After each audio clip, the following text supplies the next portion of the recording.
नमस्कार प्रणाम, मैं हूं मंजेश गोस्वामी और आप देख रहे हैं आज का बिहार। अभी हमारे साथ सुपरस्टार तूफानी लाल यादव मौजूद हैं। आइए इनसे जानेंगे। भोजपुरी में बहुत सारा ऐसा विवाद चल रहा है, जैसे अश्लील हो गया। अभी तानिया झा का मैटर देखिए जो है एकदम वायरल हो रहा है, उस पर भी चर्चा करना चाहेंगे। स्वागत है आपका। रौरो के और वह चैनल के माध्यम से जे भी देखता सब गणमान्य लोग के पोलगी बा गोड़ लगते। अच्छा, रुआ से हम एगो सवाल पूछे के चाहतनी कि ई तानिया झा वाला का मैटर बाटे, रुआ काहे उनका के बार बार टारगेट कइले रहतनी? रुआ आखिर एगो महिला बाड़ी, उनका के एगो मतलब लड़की बाड़ी, उनका के काहे रुआ हरदम टारगेट करत रहतनी? हमको हमारा कल देखनी है ना, बहुत सारा ऐसा विवाद जौन बात देखल जाता सोशल मीडिया। माने मुंह से रौरा कह देम, मुंह से ना देखी, जैसे कि हमनी के वीडियो भी देखे निसन डाउर चाहे ऑडियो भी ओकर देखत है, मुंहों से कहती है, ठीक नो, आ उहों से कहती है, बस मुंह से मुंहों से कहती है, उहों से कहती है। आ हम कुहों से नहीं कहत, हम कहाँ ओकरा कुछ बोलते हैं। वो कहते हैं हमारा वीडियो मत रिलीज करना, ये मत करना। हमारा मैंने वीडियो धैल बा, तो वीडियो अगर मान लीजिए गुप्त सूत्र से कहीं उनका पता चलल होके कि ना तूफानी लाल के लगे वीडियो बा, कहीं वायरल कर दिए, हमारी इज्जत के फलूदा बन जाई, तो कहीं उसे कहत हो कहीं धैले बानी तबे न रुआ। अब हमारा अपन काम धंधा नहीं खे, उनकर वीडियो चली, माने उहे माने बड़की सुपर स्टार है, उनकर वीडियो करत चली, उनकर वीडियो वायरल करत चली। उ तो ऐसा ऐसा हिट होवे खातिर वो कर सकल, ओकर कोनो ठीक नहीं, अपनो मैंने बना के रिलीज कर दी हिट होवे खातिर। अच्छा, काहे रुआ तानिया के पीछे पड़ल बनी, हमरा के बताई रुआ का दिक्कत बा? ओकरा के पीछे देखनी है हमरा, माने हमारा के ओकरा पीछे कहियो देखनी है ना? देखनी है, लेकिन बहुत सारा ऐसा देखल जाता है कि रुआ उनका के हरदम टारगेट करत रहता नहीं, अपना वीडियो के माध्यम से चाहे बहुत सारा मीडिया लोग के माध्यम से। ओकरा पीछे हम कभी ना जा सकिन। अच्छा, हाँ, ओकर मशीन मोबिल उठावती है, कभी छिड़क दी तो हमारे का हुई, एगो तो अपने कलर करिया बा, मोबिल छिड़क दिया और जमन जी ऐसा हमार रूपरेखा हो जी, ऐसे हम जाई मगर पीछे पीछे ना जा सकिन। अच्छा, अभी हॉस्पिटल में रही है का रुआ, तो बहुत बड़का उनकर शुभचिंतक है, उनकर एक एक खबर रुआ रखीला, तो का कहे हॉस्पिटल में का प्रॉब्लम रख उनका? रौरा उनका के कहियो लेनी है कि ना?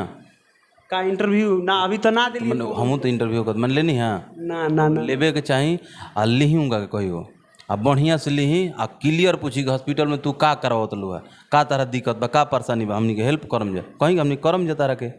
जैसे खोजबो वैसे करम जा। बस मीडिया बंधु का लाग भीड़ के ओकरा के उठाई जा, बहुत गिरती है। आ ओकरा हमरा जहाँ तक उम्मीद बा आ खबर मिलल बा, उ संक्रमित हो गई बिया। संक्रमित काची के संक्रमित मतलब का, कौन काची, कौन वायरस के कौन संक्रमित? संक्रमित ओकरा भी उ बा कि ब्लड में ओकर ब्लड टच कर जाई और वो संक्रमित हो जाए, ओकरा बीमारी हो गई बा। देखिए, ब्लड में ब्लड टच कर जाई तो एक मतलब कि रुआ कहे के चाहता नहीं कि ब्लड वाला जौन बीमारी बाटे एड्स होला, तो उ वाला बीमारी के बारे में तो रुआ नहीं कह। अब एड्स होला कि कौन पेट्स होला, अब उहे न बताई, बाकी ओकरा बा रुआ के पता बा, माने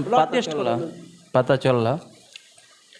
देखी, एमे हमार साथ कोनो ई नहीं खे, हम तूफानी लाल यादव जी से पूछत तानी और तूफानी लाल यादव जी बता रहल बानी कि तानिया झा जी के एड्स हो गइल बा। अब यहाँ के पता बा ऐसे कि यहाँ के एक एक तानिया झा के पल पल के खबर रखी ले मनाइम जा। हे प्रभु, हिडिम्बा पुत्री के बचा ली, न तो चल जाई नो, मनोरंजन कुछ कम हो जाए। कबू का आवेल तो जानते हैं, और डायनासोर लेगा खाली है, मैंने ज्वालामुखी उगले ले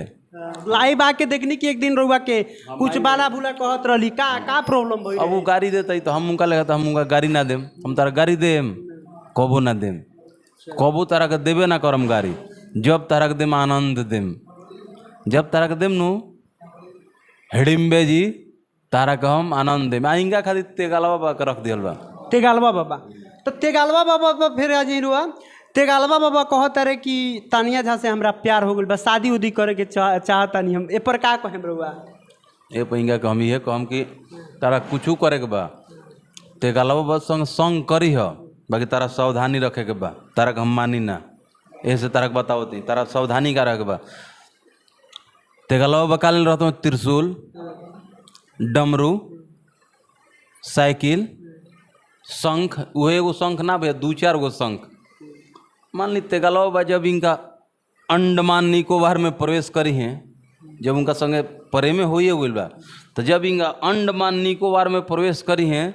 तो फिर तेगलवा बा उठ जे हैं सजीव प्राणी बा कहीं ना कहीं एक मिनट अंडमान निकोबार से फिर निकली हाथ पैर मारी के